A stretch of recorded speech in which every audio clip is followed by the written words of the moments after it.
Ito ang DWDD 1134 kHz. Balita, impormasyon at musika. AM at FM pinagsama. Ito ang Katropa Radio. Iba tayo. Kayo ay nakatutok sa 1134 kHz. DWDD Katropa Radio. Iba tayo. Kami po ay kasapi ng KBP, kapisanan ng mga broadcaster ng Pilipinas. Ito ang DWDD 1134 kHz Katropa Radio. Iba tayo!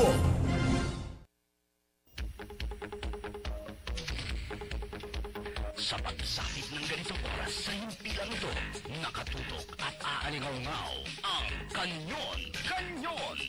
Pakinggan ang mga kuro-kuro hamon sa mga pangunahing balita, tutumbukin at hihimayin ang ugat ng mga maiinit na issue. Kanyon! Kanyon! Kanyon ng komentaryo at serbisyo publiko, si Rolly Canon.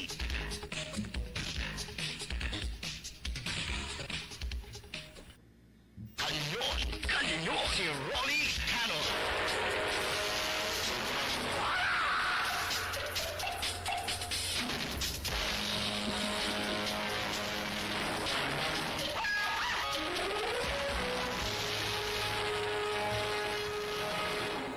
Magandang umaga po sa inyong lahat, mga kababayan. Si Rolly Canon hanggang alas 10 ng umaga dito sa Kanyon sa pagbibigay ng mga importanteng mga balita at mga issue na napapanahon.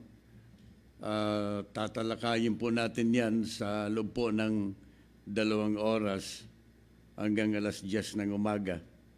Lalong-lalo na po itong pinaka-major issue ngayon na inflation na tuloy ang pagtaas. May isinagawa po na survey ang isang independent company, ang Pulse Asia. The survey was conducted from September 1 to 7, showing that controlling inflation was the top concern of about 63% of Filipinos. Ang mga respondents ay nagsabi na ang isang major issue ngayon ay kung paano masawata or matame o makontrol ang patuloy na pagtaas ng inflasyon dito sa ating bansa. Top concern ng ating bansa ang kung paano makontrol ng ating gobyerno ang inflation. And of course, the concern about increasing the wages of the ordinary worker dito sa ating bansa. Ito po ang lumalabas sa survey ng Pulse Asia conducted the first week of September 2018, showing about 63% of the respondents. They're very much concerned about the inflation rate. Alam naman ninyo, sang-ayon sa Pangulo, ang pangunahing factor na nag-trigger ng mataas na inflation rate, yung mataas po na presyo ng bigas, na ngayon ay walang ibang sinisisi ang National Food Authority. Lalong-lalo na po yung nakaraang administrasyon ni Ginoong Jason Aquino, na siya ngayon ang sinisisi ng lahat halos na nasa administrasyon. No less than the President was saying that it was the grain agency, itong NFA, ang nagkulang sa kanilang mga forecast, no? At nagkulang kung bakit tumaas masyado ang presyo ng bigas dito sa ating bansa. Of course, maraming mga factors dyan kung bakit tumaas ang presyo ng mga bilihin na naging dahilan din kung bakit mataas ang inflation rate in the country today. Na dahilan po ng pagsadsad ng satisfaction rating and approval rating ng ating presidente, no?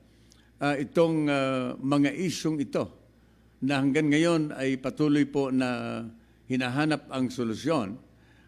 According to Malacanang, the President is doing everything para maibsan o kaya ma-address ang problemang ito ng rising prices, the skyrocketing prices of prime commodities and services in the country today. So, yan po ang ating primary concern. The government is urged to act immediately and to address the primary concern of the people, the soaring prices and, of course, the wages of the ordinary workers. Yan po ang pinaka-concern ngayon, according to the latest survey of Pulse Asia. May mga balita ngayon na ang bigas ng NFA ay mayroon na pong kasunduan ang mga supermarket owners and the grain agency, itong NFA, para ibenta ang bigas sa mga supermarkets dito sa Metro Manila. Pero as of this time, 2 supermarket pa lang ang nagbebenta ng NFA rice. Kung bakit ang NFA ang may problema. Ayaw po ng NFA na payagang magbenta ang mga supermarkets na ito na walang license fee na babayaran sa NFA. Kayo naman tinutulungan na nga kayo ng mga supermarkets para i-distribute evenly, para magkaroon po ng wide distribution ang NFA all over the country sa mga supermarkets. Ay ginagawa po ninyong mahirap para sa mga supermarket owners. Bakit kailangan na magkaroon pa ng additional license ang mga supermarket owners? Ay may mga lisensya na po ito. They had been applying for licenses, lalong-lalo na po sa Securities and Exchange Commission, sa City Hall, kung saan nandoon ang supermarkets. May mga lisensya na po ito. Sa BIR, mayroon na pong lisensya ito. Ay bakit kailangan pang humingi ng lisensya sa National Food Authority? Hindi ko makuha ang lohiko kung bakit kailangan pa ng lisensya sa National Food Authority na mayroon na kayong kasunduan. Mayroon na pong kontrata ang mga supermarket owners at saka ang NFA. Mayroon ng Memorandum of Agreement. And why is there a need for a license fee to be paid by the supermarket owners? O tingnan po ninyo ang kalokohan nito ng NFA. Hanggang ngayon, despite the signing of that Memorandum of Agreement, hanggang ngayon 2 supermarkets pa lang ang nagdi-distribute ng NFA rice because of that limitation, because of that problem being imposed by the NFA management. By the way, ang NFA ngayon is now under the Department of Agriculture. Secretary Manny Piñol, what is happening? Tinutulungan na kayo ng mga supermarket owners dito sa buong bansa so that they can help you in the distribution of NFA rice to the Filipino people, sa mga mahihirap na mga tao, ay pinahihirap pa ninyo ang requirements, pinagbabayad pa ninyo ng license fee to be paid directly to the NFA. Ano ba ito? Mr. President, baka pwedeng pagsabihan ninyo si Manny Piñol. Kanyon, si Rolly Canon.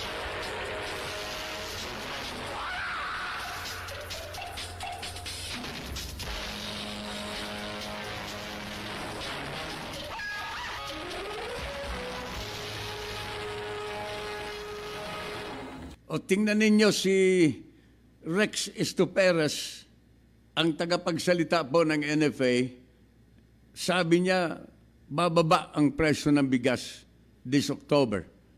Para bagang nagmamalaki sila na bababa ang presyo ng bigas this October.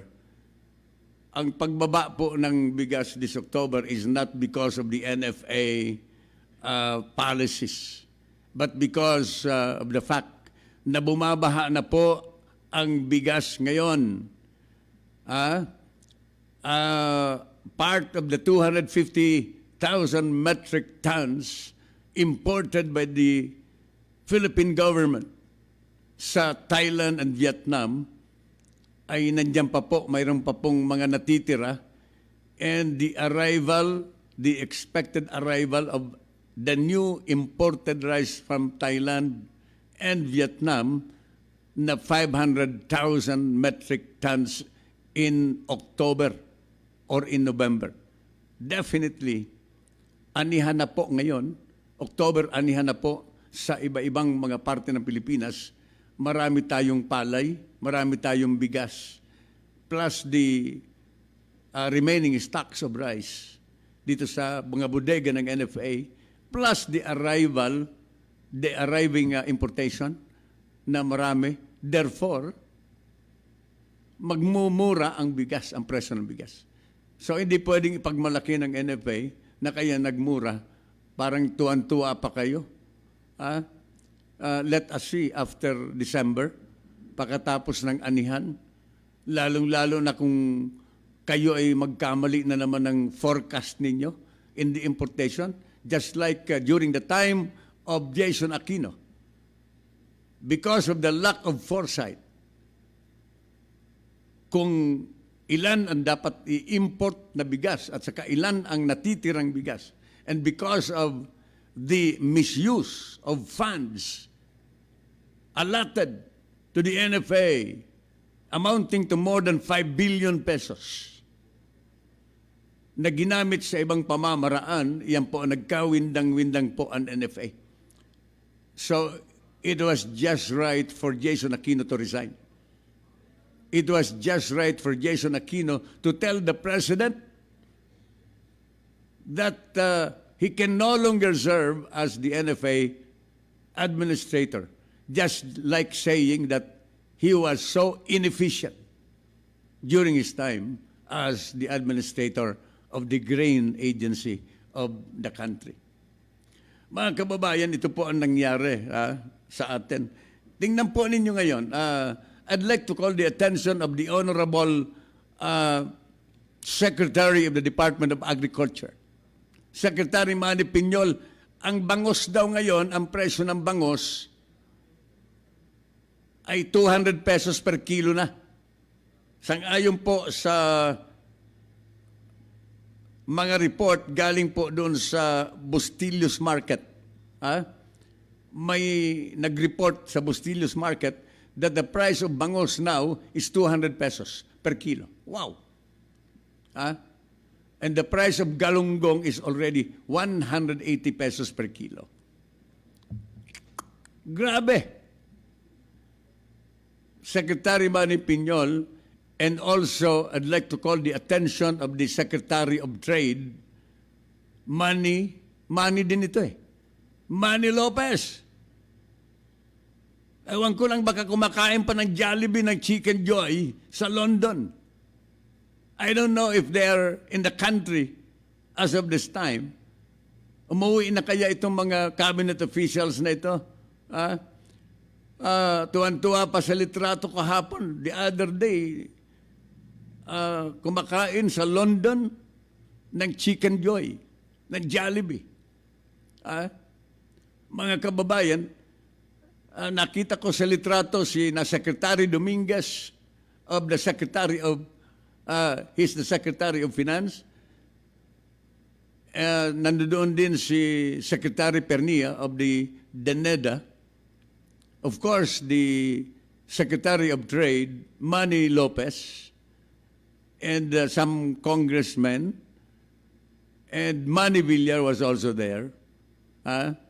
Sa kabila ng mga problema dito sa ating bansa, na nangangalap daw ng mga foreign investors, sa kabila ng katakot-takot na mga pledges na dinala ng Pangulo galing sa ibang bansa, sa kanyang pagbisita, from Russia, from China, from Jordan, from Israel, Japan, sa iba pang mga pinuntahan ng Pangulo. Ang daming pledges na dapat iproseso ng Board of Investment ng ating gobyerno with the help of the NEDA and the Secretary of Finance to facilitate the investment packages na nakasaad po sa mga pledges nila na dala-dala ng presidente pag-uwi sa Pilipinas. Why is there a need for a tour of these cabinet officials abroad, especially in the UK? Why is there a need for that? Spending dollars. Hirap na po tayo sa dolyar. Di ba? Napakataas ng halaga ng dolyar against the Philippine currency today. Tayo gumagasta ng dolyar with this visit, itong mga pagbisitang ito ng pag-tour na ito ng ating mga economic managers in so many parts of the country, of the world, especially in the UK. Take note that they are spending Philippine money. They're spending the funds coming from the people. Galing sa dugo at pawis ni Juan de la Cruz, mga kababayan ko. They're spending dollars. So ito po, but of course, Malacanang, according to reports today in the major dailies, in the major metropolitan dailies ngayon, of course, si Secretary Roque pinagtatanggol ang mga economic managers. Of course, that is natural. Natural po yan idepensa ng Malacanang. Well, maganda ang intensyon. I agree na maganda ang intensyon ng ating mga economic managers to find more investors for the country. Ako po'y sumasang-ayon, but I don't think this is the right time considering na marami tayong dapat iproseso na mga nadala ng Pangulo na mga investment packages na dapat yun na muna ang pinagtuunan ng pansin. Well, kanya-kanyang pananaw po yan. We have to respect their opinion. And this is also the opinion of this program. Ito po ay pananaw lang po ng programang ito, mga kababayan. And hindi naman natin sinasalungat ang opinion ng iba. Everybody is entitled to his or her opinion. At ang opinion ay karapatan ng kahit sino. Kanyon, si Rolly Canon.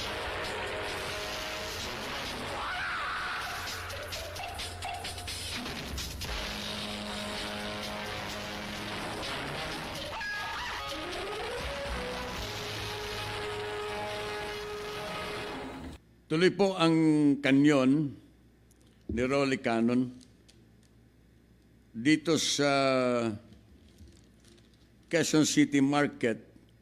Mayroong binuksan ang DA ng mga outlet o kaya merkado ng lahat ng mga agricultural products coming from Mindanao every Friday and Saturday. Dito sa Quezon City, itong Tienda Malasakit Food Outlets. All right. Maganda ito, no? Congratulations. Sana mura ang sana mura ang presyo, no? Tienda ng mga agricultural products coming from Mindanao. Dito sa Quezon City po yan. I just hope that the DA can expand it even more outside of Quezon City, maybe in Makati, maybe in Caloocan, maybe in Mandaluyong, Manila, not only in Quezon City. Maraming merkado for a cheaper vegetables, cheaper fish, and other Mindanao products na dinala ni Manny Piñol dito sa Metro Manila. Ako'y sumasang-ayon dito. No? Alam naman ninyo, kapag maayos ang mga ginagawa ng ating mga public official, sinasang-ayunan po natin yan. At tayo naman ay hindi sumasang-ayon paminsan-minsan doon sa mga hindi namang kanais-nais na ginagawa. Ganun, that is the role of media, after all. And I still believe that we are in a democratic country as of this time. So, mga kababayan, yan po ang mga balita ngayon. And according to the one newspaper opinion page of a newspaper today, the National Food Authority clearly failed to live up to its mandate. For that, its chief should be held accountable, referring to Jason Aquino, for surging rice prices and the spike in the overall inflation rate. So everybody is saying, even in some opinion pages of newspapers, they are really blaming Jason Aquino for that. And I think Secretary Roque will file charges against Jason Aquino. If nobody will file charges against Aquino, according to the presidential spokesperson, he will personally file cases against Jason Aquino. All right. So tuloy po tayo dito sa ating programa. 41 minutos na po makalipas ang alas 8 ng umaga. Kanyon, si Rolly Canon.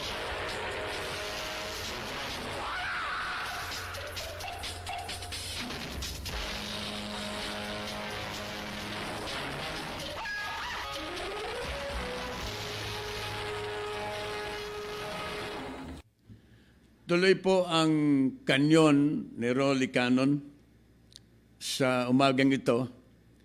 Ang mga grupo na raid ng NBI doon sa Teresa Rizal ay ipinagharap na po ng kaso. Naalala ninyo, nagkaroon po ng raid ang NBI sa isang mansion sa Teresa Rizal na nasamsam po nila ang katakot-takot po na mga malalakas na armas, mga high caliber rifles, itong malalakas na kalibre ng baril sa isang mansion sa Teresa Rizal. Ang Armed Forces of the Philippines, ang paninindigan nila dito, connected po ito sa destabilization at oust Duterte plot this October sa ilalim po ng Oplan Red October. Ito po ay mismong si Colonel or now Brigadier General Edgar Arevalo siya po ang nag-anunsyo nito, mga kababayan ko. But the NBI has filed criminal charges, illegal possession of high-powered firearms against Lily Ong and some other people, maintaining the mansion na siya pong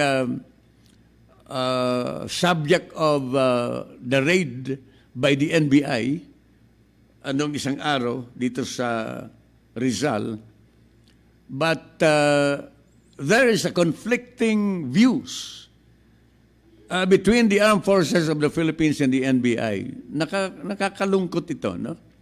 Sabi ng NBI, there is a need for more investigation and they have to gather more evidence to link Lily Ong and other people now being charged of illegal possession to the Oplan Red October.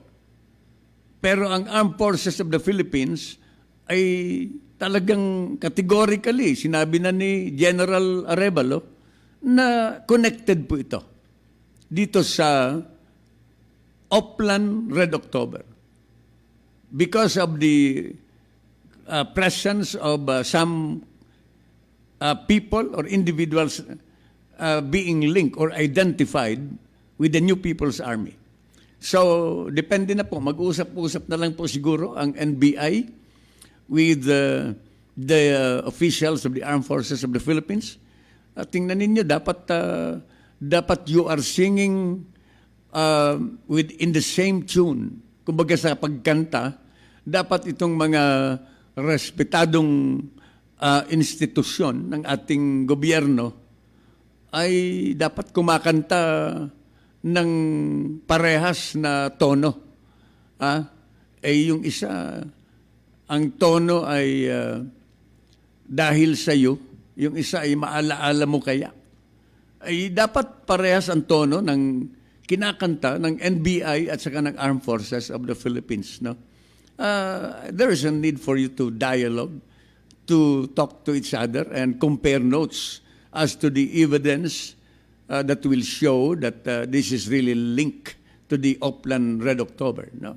Wala namang kasi, magkaiba kasi yung kanilang mga opinions tungkol dito. Palagay ko, mapaplansya naman ito ng NBI at saka ng Armed Forces. Kasi sabi ng Armed Forces, may mga nahuli na mga personalidad na identified with the NPA. So, you cannot blame the Armed Forces for linking them to the Oplan Red October. So, yun lang, no? Ang NBA kasi, they are karamihan dyan mga abogado. Sa NBI, ang mga ahente dyan, mga abogado, therefore, they're legalistic. They need more evidence, no? To show or to link people doon sa mga bagay-bagay, lalong-lalo na po sa insurgency. So, you cannot also blame the NBI. But also, according to the Armed Forces, may mga tao na nahuli na talagang identified with the NPA. So what do you call that? Especially so that Rizal, Teresa Rizal is very near Metro Manila. Napakalapit sa Metro Manila. And it coincide with the Oplan Red October. At saka, ano ang justification why these people ay nagtatago ng high-powered firearms? Napakadami. So, maaari nga naman na baka talagang ito ay gagamitin, intended for the Red October operation of the Communist Party of the Philippines. So, ganun lang yun. I think ako, mas binibigyan ko ng halaga yung statement ni General Arevalo sapagkat logically speaking, kung mayroong mga individuals na nahuli ng NBI doon, identified with the NPA, and therefore, it is logical that this has connection with the NPA. Kanyon, si Rolly Canon.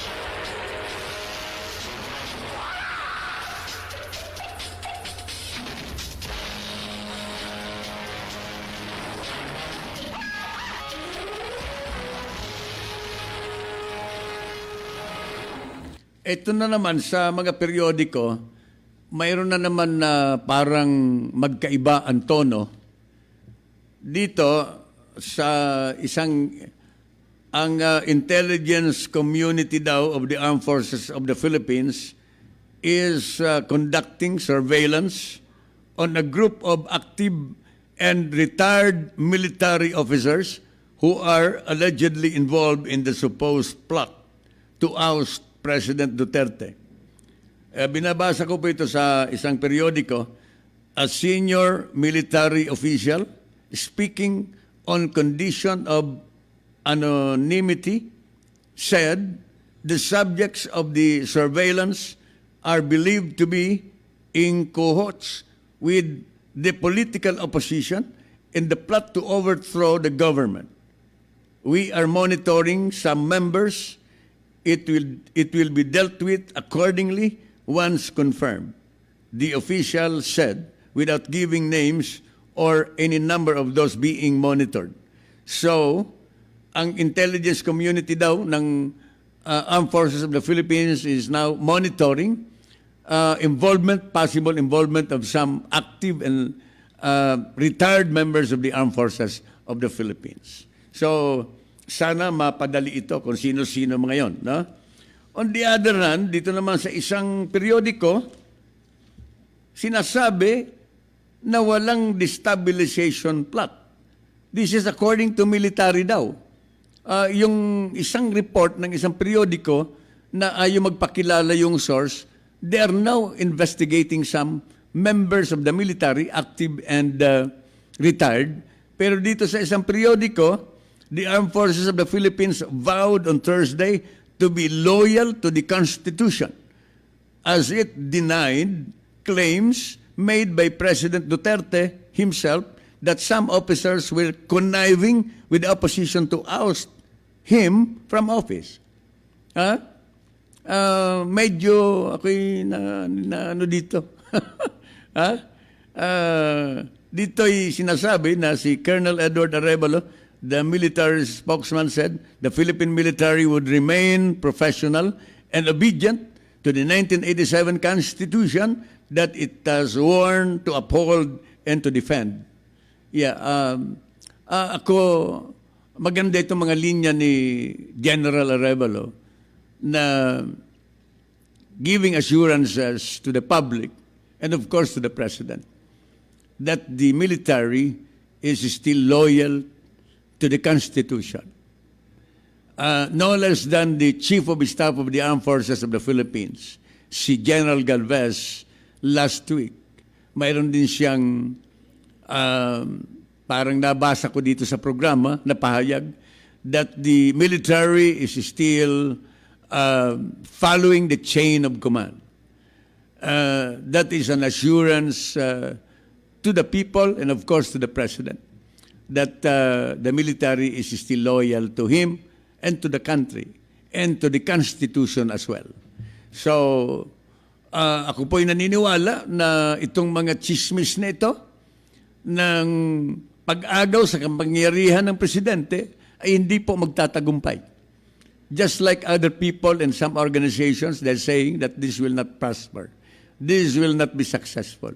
Bakit po? Bakit po? Ang Presidente po ay mataas pa rin ang satisfaction rating.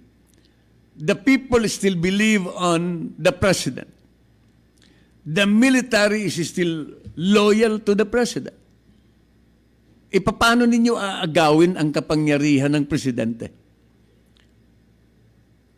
Mismong si Presidente ang nagsasabi na mapapaalis lang siya sa kanyang kapangyarihan sa Malacanang if there is an involvement of the military. That is true. Any movement, any plan to oust any sitting president for that matter, not specifically referring to the president now, cannot be removed from office even if there is people power, the so-called people power, without the support of the military. That is a fact. Even in the EDSA Revolution 1, during the Marcos dictatorship, the Marcos regime will still be there without the help of the military doon sa people's power.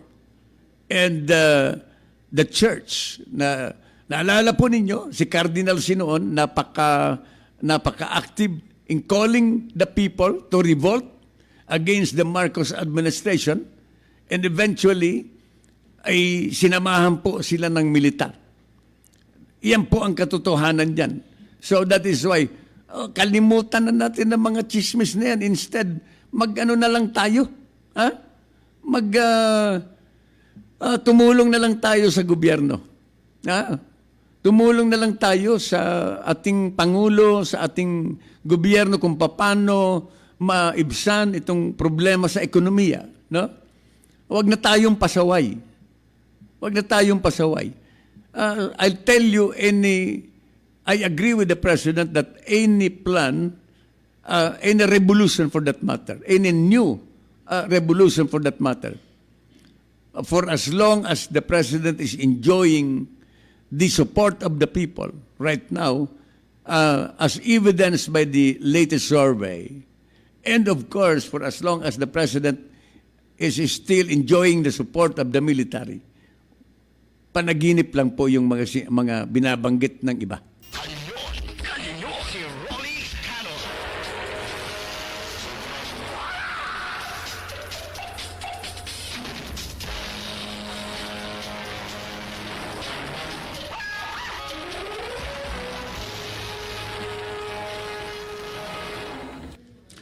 Tuloy po tayo sa ating tinatalakay dito sa palatuntunang Kanyon ni Rolly Canon. Hanggang alas 10 po tayo ng umaga. Ang MWSS being the regulatory body of the two concessionaires ng water supply dito sa Metro Manila and some neighboring provinces na saklaw ng service area ng ating mga water concessionaires. Aprobado na po ang rate increase ng mga konsesionaryong ito para magtaas po ng singil sa tubig. Sa kinukonsumo nating tubig, iniinom ng mga mahihirap sapagkat yung mga middle class ngayon at saka yung mayayaman, ang iniinom na po ay yung bottled water na mas mataas pa sa soft drinks. Pero yung mga maliliit na tao, direct from the faucet, yung iniinom po nila, malinis naman po yan except kung mga siraan tubo. No? Ang Manila water rates is now up. Aprobado po ng MWSS na regulatory body after the government has privatized MWSS. Dati-dati kasi po mga kababayan, ang MWSS ang direktamente na nagsusupply ng tubig dito sa Metro Manila in some other service areas ng MWSS. Because of privatization, it was given to the two concessionaires, Manila Water at saka itong Maynila Water. So, ito na po yung increase. MWSS Board of Trustees yesterday approved the recommendation of the MWSS Regulatory Office for Manila Waters, increase of 1.46 per cubic meter starting October 16. Alam po ninyo itong mga, for 4 years ito, for the next 4 years, ay nakaprogram na po ang increase sa tubig, sa rate ng tubig, mga kababayan. Based on the concession agreement, a rate rebasing determines the level of rates for water and sewerage services that permits both concessionaires to recover over the life of the concession period their operating, capital maintenance, and investment expenditures. Para daw ma-maintain ng dalawang konsesionaryong ito ang kanilang operasyon, ang kanilang expansion, ang kanilang mga projects in the future, kailangan nila ang kapital. Ay bakit ang kapital ng pribadong kumpanya kukunin sa taong bayan? Mga kababayan ko, ito pong dalawang konsesionaryong ito ng MWSS, these are private corporations owned by the Ayalas and Manny Pangilinan. Mga kababayan, these are private corporations owned by billionaires in the country. Why is it that in their expansion program, in their various projects, in order to provide water services for the consumers in Metro Manila, why is it that they are collecting part of their capital from us? Bakit hindi kayo mag-infuse ng capital coming from your own pockets? Bakit kami mag-i-infuse ng capital para sa inyo to expand your business? This is highly questionable and I cannot agree on this. Mga kababayan ko, I don't know with you kung anong opinion nyo. But in my own opinion, I can never agree that the people will finance an expansion of a private company. This is a private company. Why is it that the MWSS Regulatory Board has approved for a rate increase for a period of 4 years para ma-maintain lang nila ang kanilang supply para sa tao? And we are going to finance their projects. Grabe ito, mga kababayan ko. Open your eyes. Kanyon, si Rolly Canon.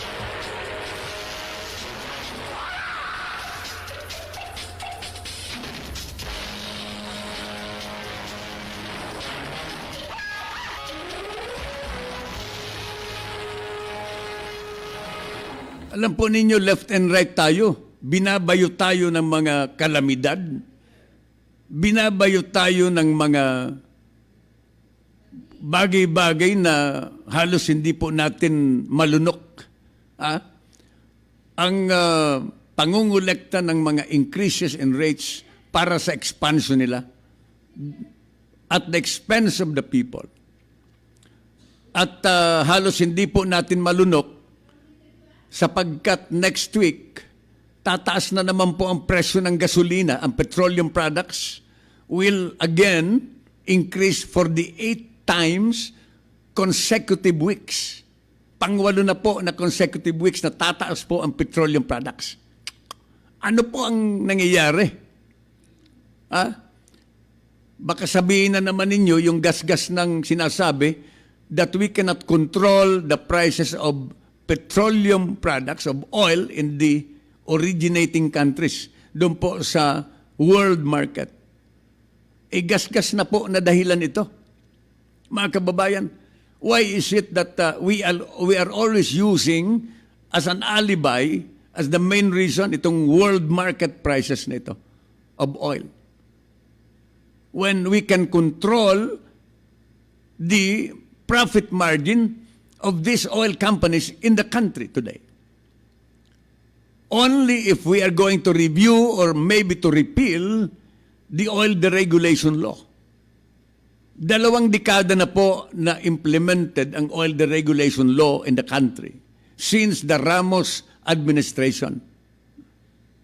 Ano po ang naidudulot po ng ganda ng buhay ng tao, lalong-lalo na po sa ekonomiya ng bansa na naidulot ang oil deregulation law. I'd like to ask the lawmakers of the country, especially yung mga namumuno, yung humahawak ng Committee on Energy in the House of Representatives and the Committee on Energy in the Senate. Why is it that until now, wala man lang kayong ginagawa na pag-review sa IPIRA law, sa oil deregulation law?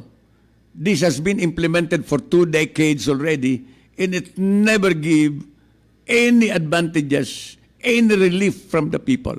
But it is giving more oppression to the people. What have you been doing? Ano bang ginagawa ng ating mga kongresista ngayon? Mga kababayan ko. You can review it. What is good for that particular law when it is not giving any benefit to the people?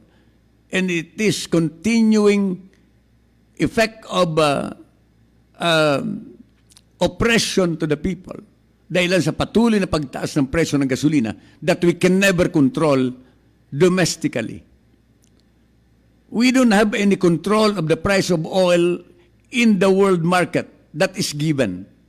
But we can control the profit margin of the local players in the industry only if we are going to repeal the oil deregulation law, mga kababayan ko. So, ito rin po ang sinisigaw ng mga transport group for so many years. Nung araw, may mga balibalita na mayroon daw na lobby money amounting to about 10 billion pesos para doon sa mga kongresista at mga senador. Hindi po ako naniniwala na mayroong nalalagyan ang mga senador, mga kongresista ng lobby money para wag galawin ang oil deregulation law para lalong mamayagpag ang pagtaas ng presyo, ang profit ng mga multinational oil companies and the local oil companies. Ayoko pong maniwala niyan. But parang gusto ko nang maniwala na mayroon talagang lobby money. Because Congress and the Senate is not moving, is not doing anything para dito, mga kababayan ko. So anyway, ituloy po natin ang kanyon hanggang alas 10 ng umaga. Matapos lamang po ang pagpapakilala ng impilan, 9:05 na po ng umaga. Ito ang DWDD 1134 kHz. Balita, impormasyon at musika. AM at FM pinagsama. Ito ang Katropa Radio. Iba tayo. Kayo ay nakatutok sa 1134 kHz. DWDD Katropa Radio. Iba tayo. Kami po ay kasapi ng KBP, Kapisanan ng mga Broadcaster ng Pilipinas.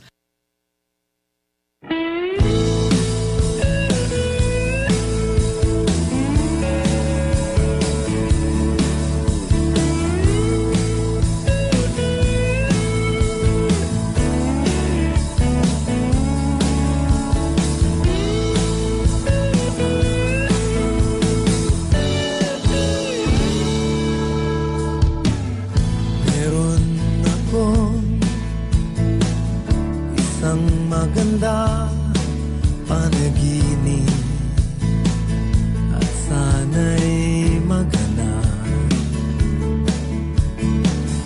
Isang bukas na lubos ang pag-asa. Ang mundo ay mapayapa, bawat bansa'y may pag-unawa.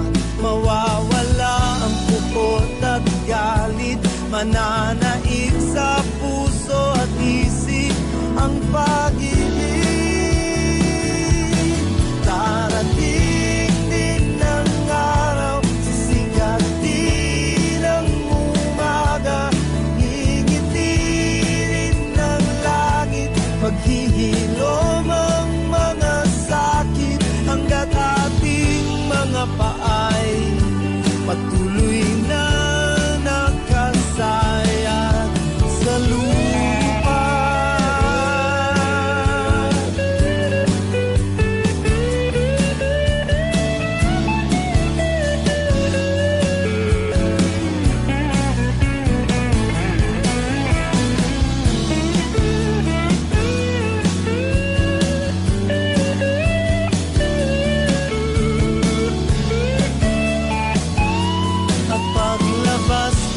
Sa kalsada ay ngiti ang iyong makikita, mawawalang puot at galit, mananaig sa puso at isip ang pag-ibig.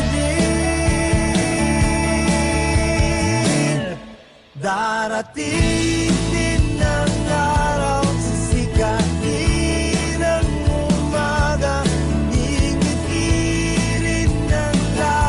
maghihilom ang mga sakit. Darating din ang araw, sisikatin ang umaga, ngingitirin ng langit, mawawala ang puot at galit. Darating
Iawit sa musika, sabay-sabay at sama-sama tungo sa pagkakaisa.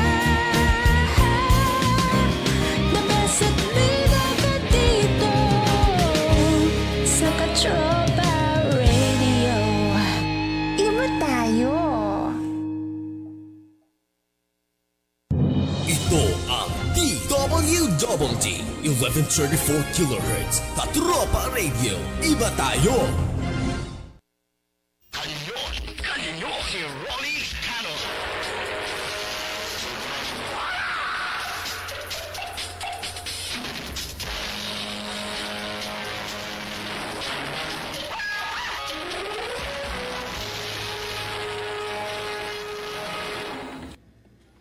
Tuloy po ang kanyon ni Rolly Canon hanggang alas 10 po tayo ng umaga dito sa DWDD Radio at sa Katropa Radio Virtual Television.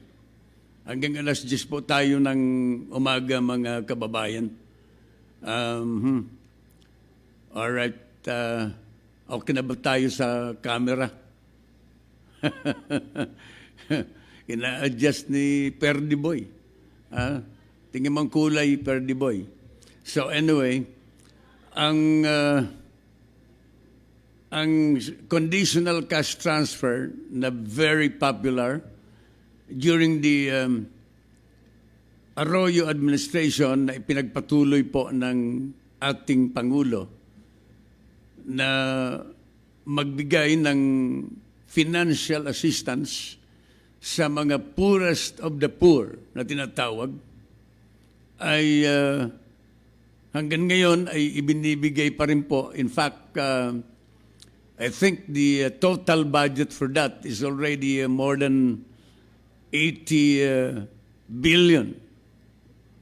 Dati-dati, mga 42 billion lang yan hanggang sa naging 65.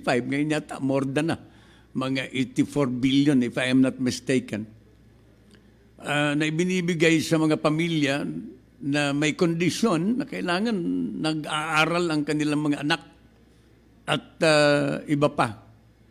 So, may dati-dati ako po ay talagang marami kaming nalalaman na mga katiwalian tungkol sa distribution, the listings of beneficiaries sa conditional cash transfer na ito na ibinibigay po ng DSWD.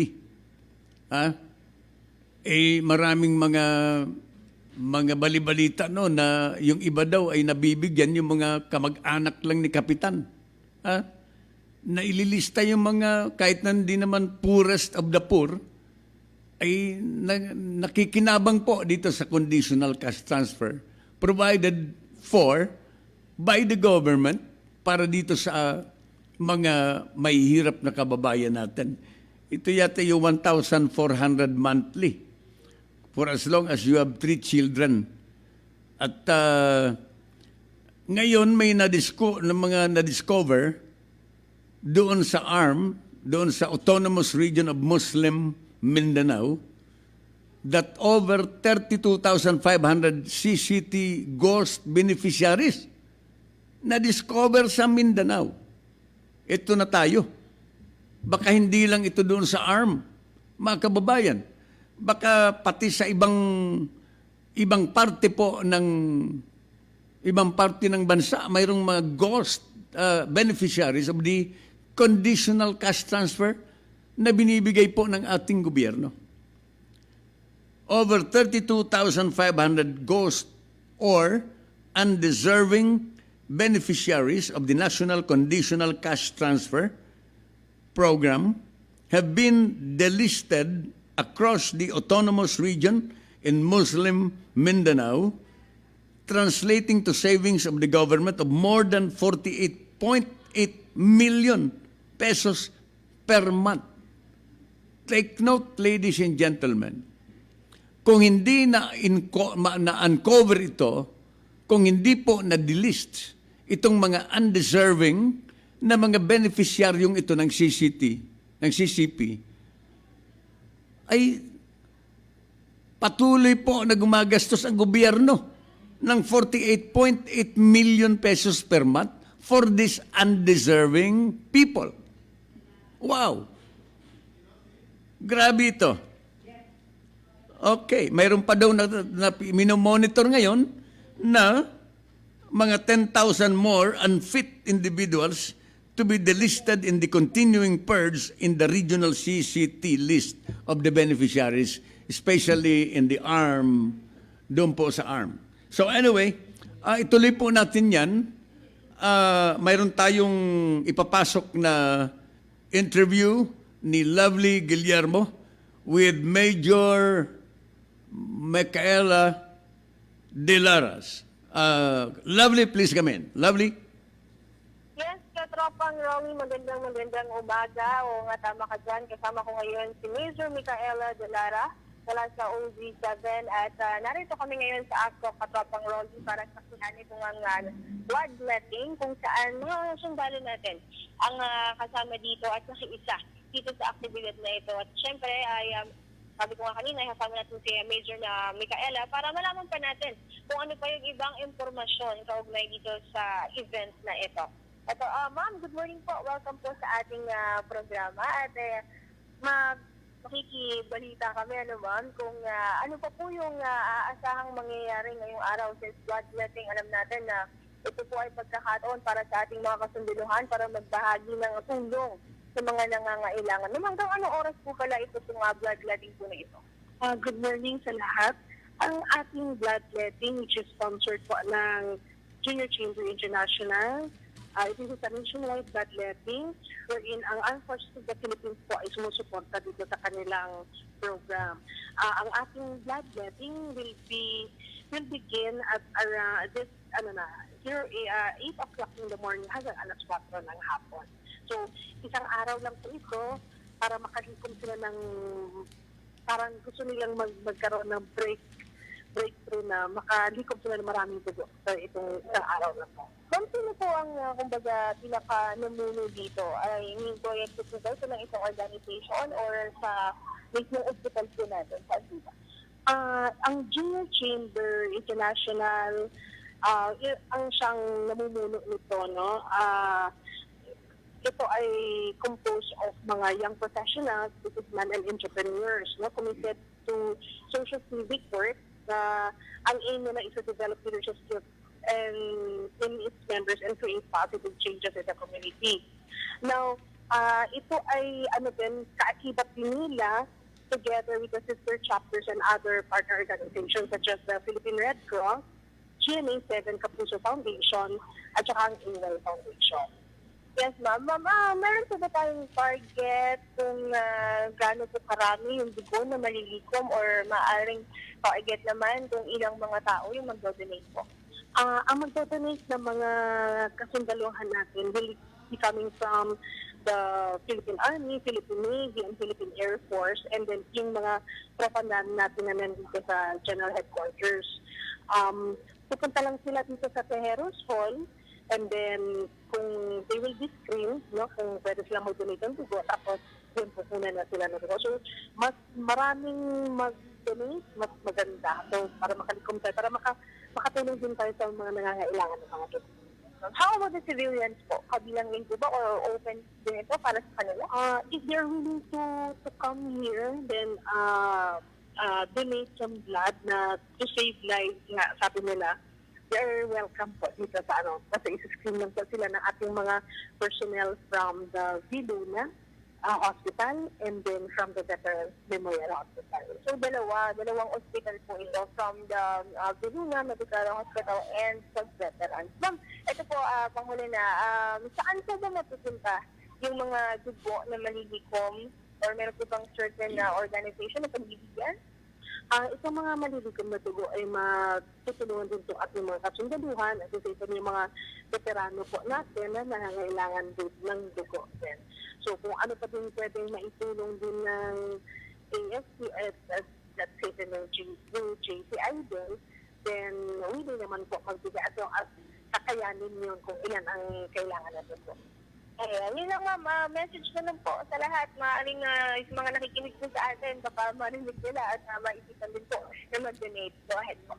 Okay, good morning po sa lahat ulit, and I would like to invite everybody kung sino pong gusto mag-donate ng dugo para dito sa magandang program ng JCI, Junior Chamber International, and isa po kami sa armed forces na nagsusupport po sa kanilang magandang programa.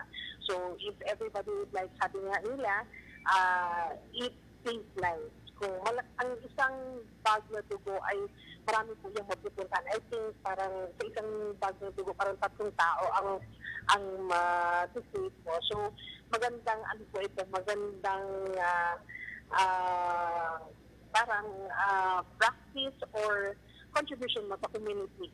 And everybody is welcome here to come as long as you will be doing that. And then, magkapunta lang po kayo sa Terrace Hall ng Kapagunalga. Maraming salamat po. Ayan, katropang Rolly, napakinggan natin ng tinig ni Mr. Micaela Delara ng OC7 na isang ating mga punong abala dito sa bloodletting dito mismo sa AFCO. Katropang Rolly? Thank you very much, lovely Guillermo, sa inyong report. Thank you, lovely. Kanyon, si Rolly Canon.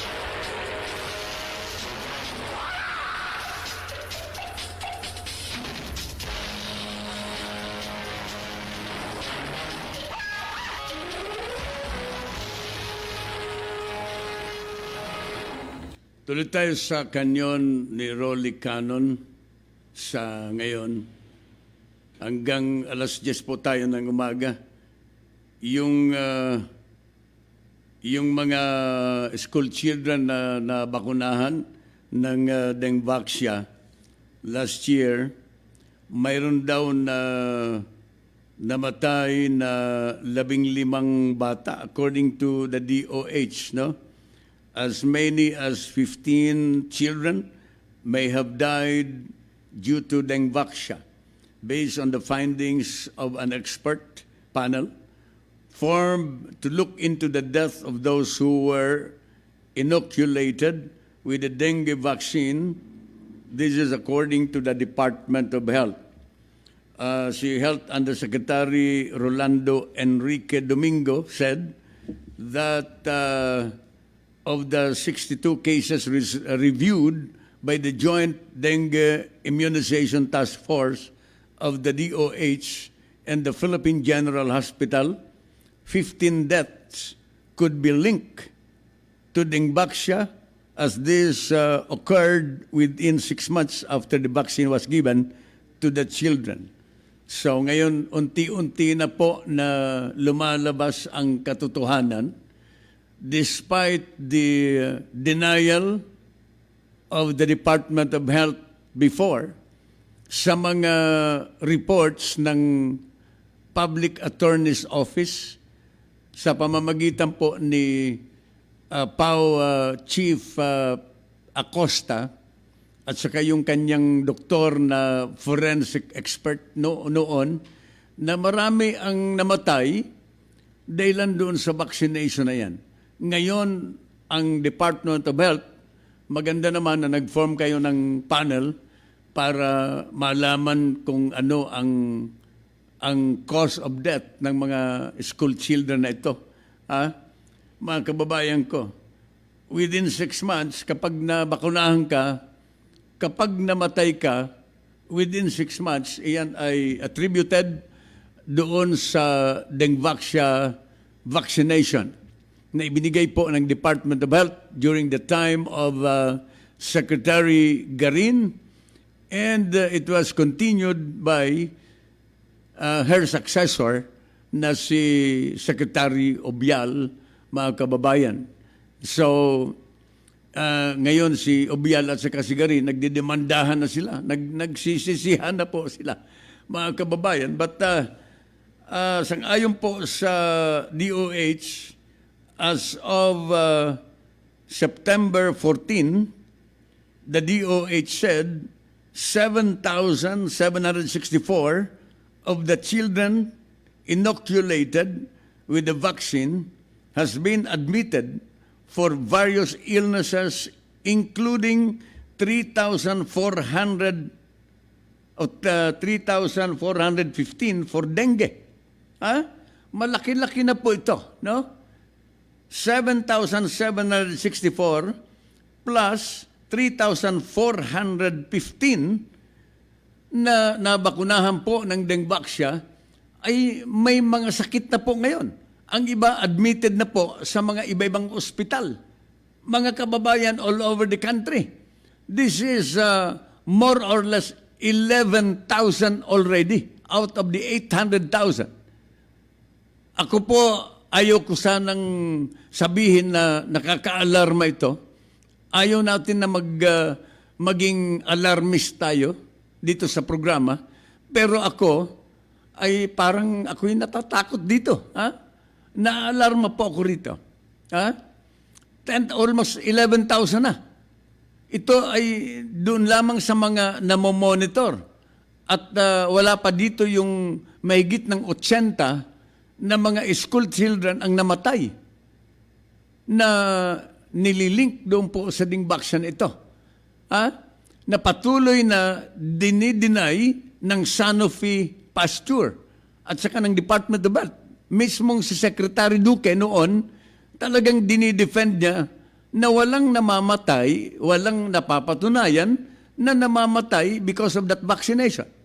Alam po ninyo, napakahirap talaga legally, napakahirap patunayan na ang isang bata ay namatay sa dengue vaccination. Ha? Pero ang pattern ng pagkamatay nito ay pare-parehas because of complication. Ha? Wala naman talagang namamatay. Kahit yung AIDS, mga kababayan, kahit yung AIDS na sakit, walang namamatay sa AIDS. Namamatay sa komplikasyon ng AIDS. Ganun din ito. Namamatay ang mga school children because of the complication of the vaccination na dingbaksya. Komplikasyon, namamaga ang atay, namamaga ang puso, namamaga ang utak, namamaga ang liver, namamaga ang kung ano-anong mga organ sa katawan. Mga kababayan ko, because of that vaccination. Ganun pong pattern sa pag-examine ng mga namatay nito. So, Department of Health, I just hope that you can do something. I understand yung 1 bilyon na isinauli ng Sanofi Pasteur now, aprobado na sa Kongreso at sa Senado para gamitin na gastusin sa mga biktima ng dingbaksya sa Pilipinas. Mga kababayan ko, sana makamit ang hustisya ng mga tao na naging biktima nito, mga kababayan. So, anyway, nasa linya natin ngayon ang commander ng 6ID, si Major General Cerilito Sobihana. Magandang umaga po sa inyo, General Sobihana, si Rolly Canon po dito sa Armed Forces Radio. Good morning po to you. Good morning din, Rolly. Opo. Yung sa mga balita po ngayon, itong inaprubahan na Bangsamoro Organic Law ng ating Kongreso, and it was signed by the President already, magkakaroon po ng approval of the people sa January 21 plebiscite next year. Mayroon daw po na mga ginagawa dyan kayo na information and educational campaign para sa mga botante nito. Ano po ang development nito, General Sobihana? Kuya Rolly, yan po ang ating ginagawa. Gusto nating mapag-alaman ang ating mga kababayan dito sa nasasakupan ng Autonomous Region of Muslim Mindanao kung ano yung nakapaloob sa Bangsamoro Organic Law. Para sa ganon, pagdating ng plebisito, alam nila kung anong gusto ba nila o hindi. So yan po ang pakay natin, and we are doing that in close coordination with the local government, the MILF, and the civil society organizations, even the religious leaders, yung mga mosques and churches dito sa Bangsamoro Autonomous Region of Muslim Mindanao. Nakikipag-ugnayan tayo para mas malawak yung pagparating natin sa yung understanding of the BOL. Ano po ang pagtanggap nito ng mga tao sa experience po ninyo, General? Cordial ba sila? Are they accepting the concept of the new governance in that part of the country? Majority naman po ay mukhang masaya naman sila at sabi nga nila, ito na yung kalutasan sa problema, sa security problem dito sa Mindanao, lalo na yung nasasakupan ng Bangsamoro Autonomous Region of Muslim Mindanao. So hopefully with our effort, yung information and dissemination drive, mas lalo nila maintindihan at kung ano man yung magiging decision na later on, nasa sa kanila po yun. Mayroon bang representation po, General, yung MILF dito sa educational campaign being conducted by your group and in coordination with the local government? Mayroon din participation and representative coming from the MILF? Opo, mayroong representative. MILF po. MI po, MI, opo. Opo, meron po silang involvement. In fact, tulad ng sinabi ko kanina, we are closely coordinating with all the agencies, including the MILF.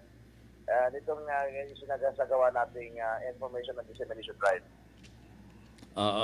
So, continuous po ito until, hanggang kailan po ito? Kasi January 21 ang plebiscite next year. Until when are you going to conduct this educational campaign? General? General, sir? Bet na putol si General Subihana. Kung nakamonitor si General Subihana, naputol po, sir, yung linya natin. I just hope that you can come back para matanong po ninyo o matanong po namin kayo ng mga additional questions in regards to the campaign. Okay. General Subihana, sir, yung tanong ko bago tayo naputol, sir, January 21 next year, ang plebiscite, until when kayo magkukonduct ng ganitong uri ng educational campaign, sir? Hanggang may panahon pa tayo, before the plebiscite, gagawin po natin yung information dissemination drive. Hindi ko lang alam kung may mga restrictions before the plebiscite schedule itself. So hanggang maaari, hanggang authorized tayo na gumawa ng dissemination of information, gagawin po namin. May mga clusters kayo, may mga naka-assign kayo in different areas para all at the same time nagko-conduct sila ng information campaign. May mga naka-assign in different areas. Opo, ang area ng 6th Infantry Division at Joint Task Force Central ay napamahagi sa limang brigades, no? So I give the instructions to all the brigade commanders, and in each brigade mayroong mga battalions. So simultaneous po itong ginagawa natin across the joint area of operation of the Joint Task Force Central and 6ID. Okay. General, sir, baka mayroon kayong mensahe na gustong ipaabot sa mga tao. Please take this opportunity para maipaabot po ninyo kung anumang mensahe po ninyo. Well, yun tungkol sa BOL, yun nga po, yun po ang effort natin that is part of preparing the ground, no? And of course, we are also anticipating na itong mga peace spoilers ay gagawa ng hakbang para sa ganon na ma-disrupt itong gagawing plebiscito. So, simultaneously, ginagawa po namin yung security operations across the EOR. And at the same time, minomonitor namin closely itong mga IED attack plans ng Bangsamoro Islamic Freedom Fighters sa itong Dawla Islamic Rights Group. Kaya ako nanawagan sa ating mga kababayan na sana magiging katuwang namin sila sa pag-sakabaan dito sa Joint Task Force Central para sa ganon we will pave the way for development dito sa area. Okay. Napakaganda po yung ginagawa nyo. I'd like to congratulate you for that and good luck, sir. At sana ituloy po ninyo at manatili na kayo po ay hindi lang panggera dyan sa Mindanao, kundi pang information campaign pa dyan sa mga tao dyan para hindi sila magkamali sa kanilang pagboto sa Enero. Magandang umaga po muli, General, sir. Magandang umaga din po, Kuya Roriat. Maraming salamat din. Opo. Thank you very much, sir. Thank you. All right. Si General Serlito Sobeyhana, ang commander of the 6th ID, mga kababayan, sa kanyang balita na ginagawa nila na educational campaign tungkol sa approval ng tao sa plebisito sa January. Yung BOL, mga kababayan, yung Bangsamoro Organic Law na inaprubahan po ng Senado, ng Kongreso, and it was signed into law by the President na inaasahan po na siya ang magbibigay ng kalutasan sa mga internal conflict, sa mga conflict, pag-aaway-away ng lahat ng mga grupo doon sa Mindanao. Kanyon, si Rolly Canon.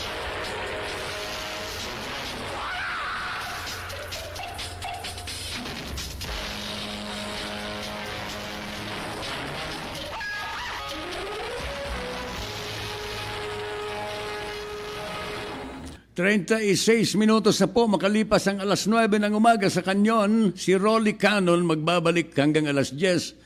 Magpapakilala muna tayo ng ating himpilan. Ito ang DWDD 1134 kHz. Balita, impormasyon at musika. AM at FM pinagsama. Ito ang Katropa Radio. Iba tayo. Kayo ay nakatutok sa 1134 kHz. DWDD Katropa Radio. Iba tayo. Kami po ay kasapi ng KBP, Kapisanan ng mga Broadcaster ng Pilipinas.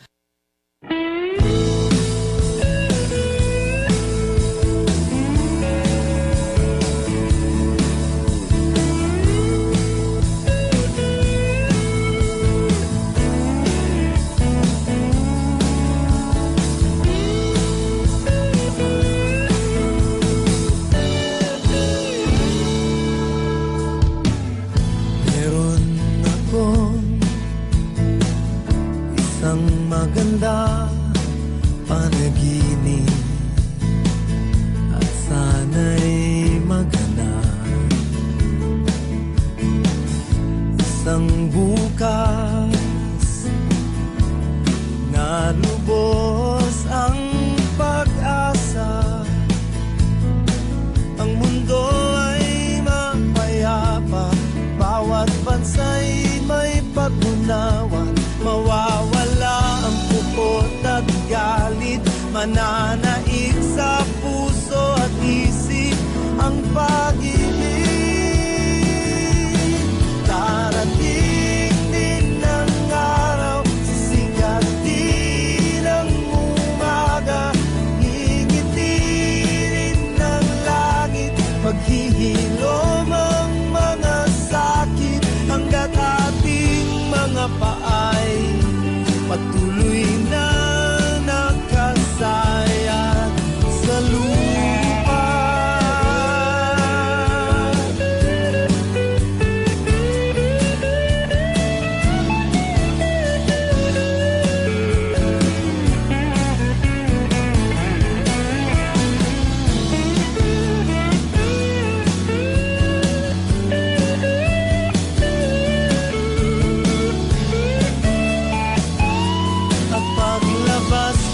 Sa kalsada ay ngiti ang iyong makikita, mawawalang puot at galit, mananaig sa puso at isip ang pag-ibig.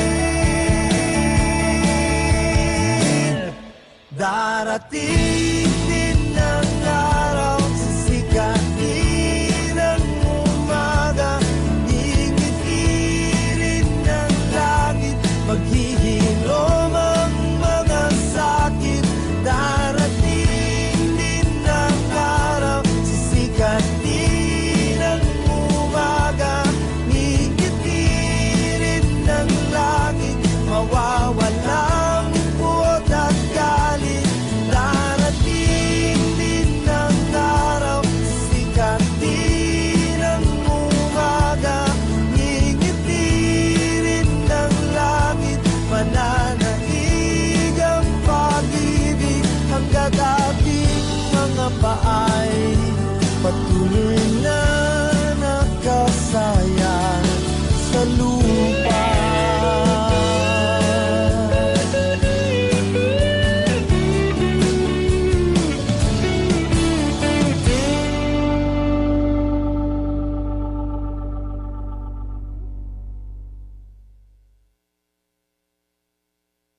Ito ang DWDD 1134 kHz Katropa Radio. Iba tayo. Kanyon, kanyon, si Rolly Canon.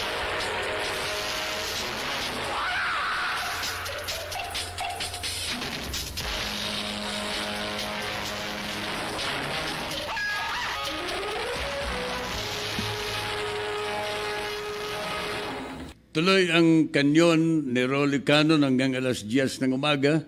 Si Monet Sabare Junaldo, nakatutok po sa virtual television, sa Facebook Live. Good morning po sa watching from Saudi Arabia. God bless. Yan. Si Maisel Belhica. Yan. Nakatutok din siya. Alright, kumusta dyan sa Saudi Arabia? Di na ba bumabaha? Inong nakarang mga taon parang bumaha sa Saudi Arabia. Di ba? Ang tagal-tagal na panahon, di binabaha dyan. Napabaha nung isang taon. So anyway, tuloy tayo sa ating palatuntunan. Ang gobyerno po ay binubuhay at mayroon pong intensified federalism campaign. Lalong-lalo na po itong si Bongo na nagsasabi that there is a need to intensify the campaign on federalism so that more people would understand its concept. More educational campaigns are needed to make the people understand what federalism is all about. All right, this is true. In fact, kahapon, kami ni Ingkong Nick, we attended a media forum along Quezon Avenue dito sa Quezon City kahapon ng hapon. Ang topic po, federalism. Ang resource speaker ay si dating Senate President Nene Pimentel, na siya po ang isa sa mga supporter ng federalism dito sa ating bansa, and the author of the local government code ng ating bansa. Nandoon din yung spokesman ng Constitutional Commission na si Ding Generoso, no? Na tumulong sa pagpapaliwanag sa mga benepisyo ng federalismo. If this will be implemented, if this will be approved by the people, but initially this has to be approved by the two houses of Congress, no? The House of Representatives and the Senate. I understand this has already been approved in the House of Representatives, but it needs approval from the majority of the senators, no? Medyo Senate aside po itong federalismong ito because of the election next year, na campaign period na po after the filing of the certificate of candidacy on October 11 to 17. Kaya yung discussion on federalism issue ay temporarily po na hindi na muna ipinagpatuloy ng ating gobyerno. But there is a need for that so that the people will understand fully what federalism is all about. Ano ba ang advantage or advantages of federalism over that of the unitary presidential form of government in the country today? Mga kababayan, this is practically a new concept. Kahapon, itinanong ko kay dating Senate President Pimentel kahapon. Sabi ko, I'd like to address my question to Senator Pimentel. na sabi ko nga, no less than the Secretary of Finance, Dominguez, and Secretary of Daneda, si Pernia, nung nakarang 2 buwan ay nagsasabi na hinay-hinay po tayo sa federalismo. Because of the fact that according to these 2 officials of the government, member of the economic team of the President, sabi nila na this will entail billions of pesos, na baka this will directly affect the budget of the Philippines, of the Philippine government. Maaring mag-suffer ang national budget of the country because of the infusion of budget by the billions of pesos to the federated regions of the country. Hindi pala, ako'y kahapon sabi po ni Nene Pimentel at saka ni Ding Generoso, sabi nila, it is not a state. Yung mga regions, hindi daw po tatawagin na United States of the Philippines. Iyan daw po ay tatawagin na Federated Regions of the Philippines under a federal presidential form of government. Iyan ang isinusulong.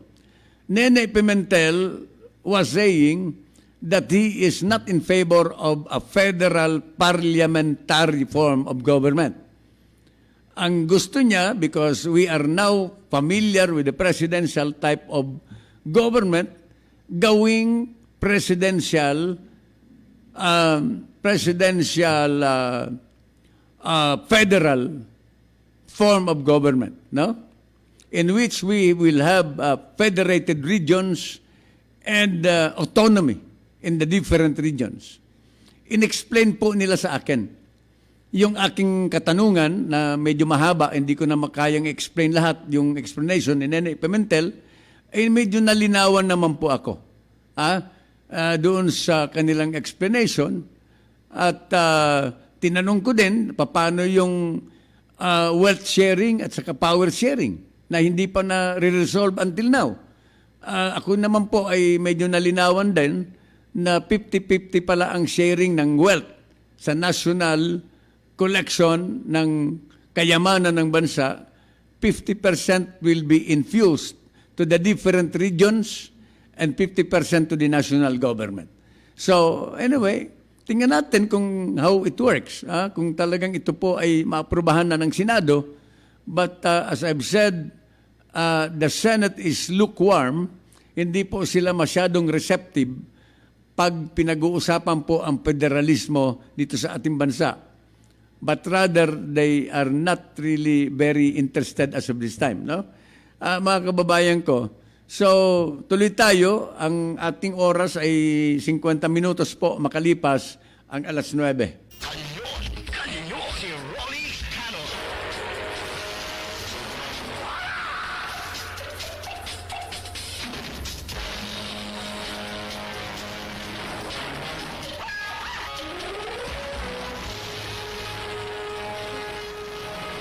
Kahapon din po mga kababayan ay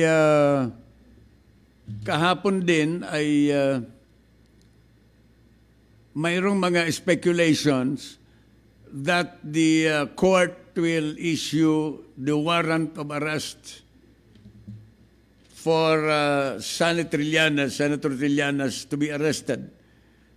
Ang Regional Trial Court handling co-data case of Senator Trillanes IV ay inaasahan po kahapon na mag-issue na ng warrant of arrest.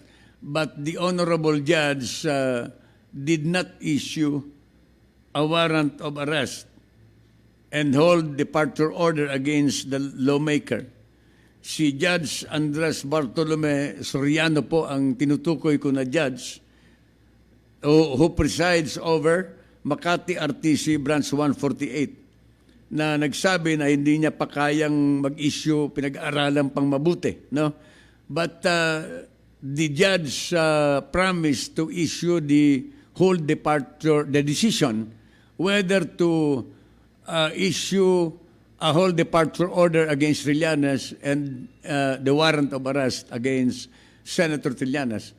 If that is the case, nakahanda na po ang senador kung talagang mag-i-issue ng warrant of arrest against him by next week. Pero on the other hand, maaring hindi rin po mag-issue ng warrant of arrest. No? Alam naman ninyo, ang kaso po at iba-iba kasi ang evaluation ng mga judges kung madadala sa ugos ng o kaya doon sa kumbaga sa maanod din siya sa current ng hangin o kaya ng tubig sa ngayon na halos ay gustong mabilanggo si Trillanes at sa kabase siguro sa kanyang personal evaluation, maaring ma-aresto si Trillanes. And this is the end of the line for Trillanes. No? Non-bailable po kasi itong kodita na kaso. So, ang pulis sa Camp Crame nagpahayag na nakahanda na daw po ang prison cell sa Camp Crame ni Trillanes. So, tingnan natin by next week kung ano po ang magiging desisyon ng korte dito sa kaso na binuhay laban po kay Senator Trillanes. Okay. So, tuloy tayo. 53 minutos na po. Makalipas ang alas 9 ng umaga dito sa ating bansa. Ang House of Representatives po ay nag-aproba ng 7.5 billion para sa Philippine hosting ng Philippine Olympic, itong SEA Games, no? Na gagawin dito sa ating bansa by next year.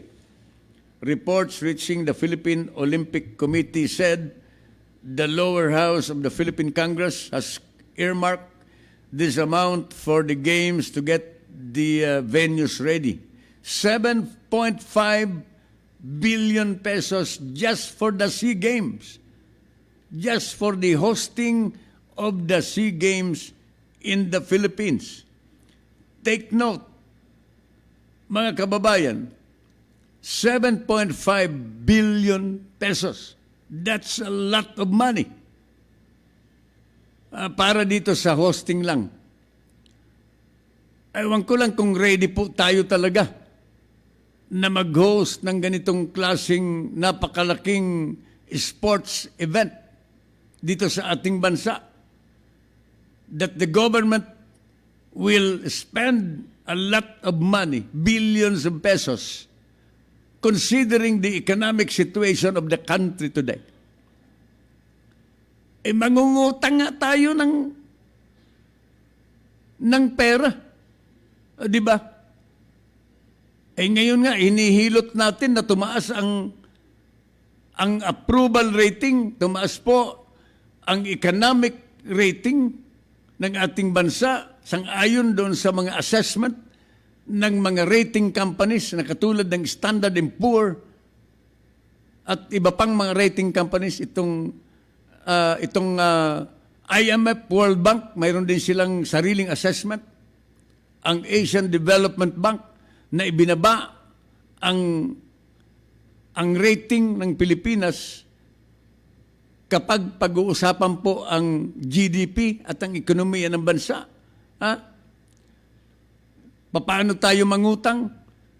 Ang National Treasury ay magpapalabas po ng T-bonds, itong Treasury bonds, para umutang sa mga tao dito sa Pilipinas in terms of T-bills.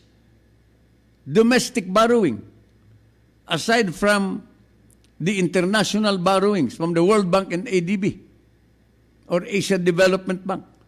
And now, gagastos tayo ng 7.5 billion pesos just for the SEA Games. Ewan ko lang, no? Kung anong opinion ninyo. Ako, sa tingin ko, dapat sana ay hindi muna. Sa tingin ko, sa sarili kong assessment, we are not ready to host this particular event, sports event in the country today. considering the present economic situation of the country. Di ba? May budget deficit nga tayo. Ang mga collecting windows ng ating gobyerno ay unable to collect further. They are always shortfall of their total collection from the total targets nila every year. Mga kababayan, we had a very huge collection deficit in the country. Ang laki ng budget deficit po natin. And the economic situation is really very bad as of this time that the government is trying to recover. The government is trying to address this particular situation. And yet na ito po, ang SEA Games ay gagastos tayo ng 7.5 billion just to host this particular event, sports event. Aywan ko lang, no? Kanya-kanyang opinion at saka I think this is already the decision of Congress. They already have approved a 7.5 budget for the SEA Games, no? Mga kababayan ko. Nandito sa balita ngayon for the 2019 Southeast Asian Games. Maganda naman sanang pakinggan that the world is focused in the Philippines during the SEA Games. Nakafocus tayo. That is a promotion at saka dadami naman ang turista na pupunta sa atin. Harinawa, mabawi natin ang 7.5 billion pesos na gugugulin ng ating gobyerno doon sa mga turista na pupunta sa atin. Sana mabawi po natin ito. Sapagkat ang 7.5 billion ay napakalaki pong halaga na maaring gastusin na lang po natin doon sa iba-ibang mga ambitious projects of the President para hindi na po natin muna i-implementa yung pangalawang train law na controversial ngayon. Na marami ang nag-i-estimate na marami din po ang madi-displace na mga trabahador, mga ordinary workers. Mga kababayan ko, because of the implementation of the number 2 train law na ngayon ay aprobado na po sa Kongreso, sa lower house, at mukhang nahihirapan po na maaprubahan dito sa mataas na kapulungan ng ating Senado. So, yun lang po ang aking opinion dito. At ako'y umaasa na mabawi po natin ito sapagkat napakalaking halaga ang gugugulin ng ating gobyerno just to be able to host this big international event in the country in 2019. Kanyon, si Rolly Canon.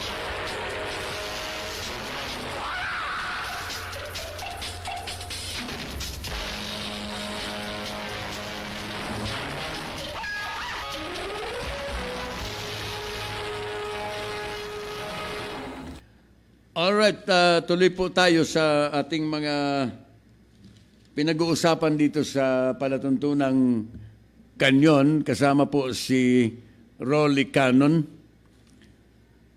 Nagpaalala daw po ang DSWD na huwag magbigay ng gamit na damit, naggamit na damit sa mga nasalanta ng bagyo.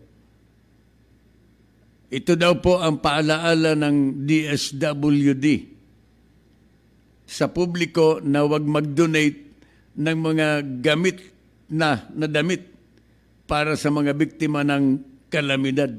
Para bagang sinasabi ng DSWD na magbigay kayo ng bago. Maaari sigurong i-rephrase ito ng DSWD. Huwag kayong magbigay ng damit na hindi na mapakinabangan. Yun naman na kaya pang mapakinabangan. Teka muna, gusto ko sanang ituloy ang marami pang tatalakayin natin. Nakita ko, 10:00 na pala ng umaga. Dito sa Kanyon. Sumain niyo po, mga kababayan, bukas na natin ituloy ito. Sumain niyo po ang isa na namang presentasyon ng palatuntunang Kanyon. Kasama po ang inyong lingkod sa radyo, si Rolly Canon. Mondays to Fridays, napapakinggan at napapanood sa virtual television ng Katropa Radio. 11:34 on your radio dial. Araw-araw po tayo, alas 10 hanggang alas 8 hanggang alas 10 ng umaga. Ang tabayanan po ang tropa, susunod na. At muli po tayo magbabalik bukas at the same time. Thank you sa technical department. Salamat sa news department ng aming impilan sa management. And sa mga kababayan ko sa Bicolandia, maraming salamat Diyos mabalo sa Indogabos, mga tugang. Harinawa kami po ay nakapagbigay ng linaw sa mga issues na direktamenteng nakakaapekto sa sambayanang Pilipino. And again, I pray for peace. Kanyon! Inyong napakinggan si Rolly Canon sa isa na namang matalinong pagtalakay ng mga issue. Maraming salamat po at abangan ang kanyang pagbabalik at muling pagputok ng Kanyon!